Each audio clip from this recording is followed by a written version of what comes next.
Kar Andrei dab.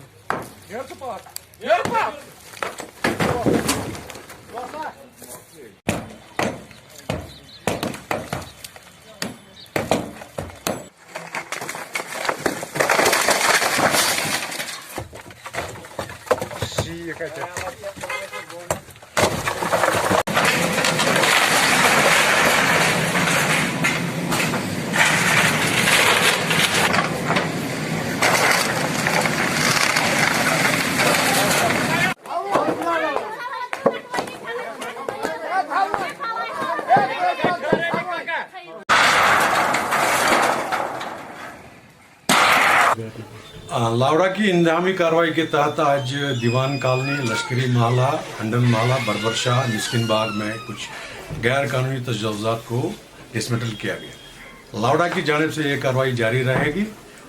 Miskin बाग में हमने जहाँ एक जगह अर्थफिलिंग हो रही थी वो भी हमने रिमूव कर दी। उसके लिए हमने पुलिस के पास इख्तियारात हैं, वो नाके लगाते हैं, जिसकी गैर कानूनी तामीरात जो मटीरियल आते हैं वो जब्त कर देते हैं।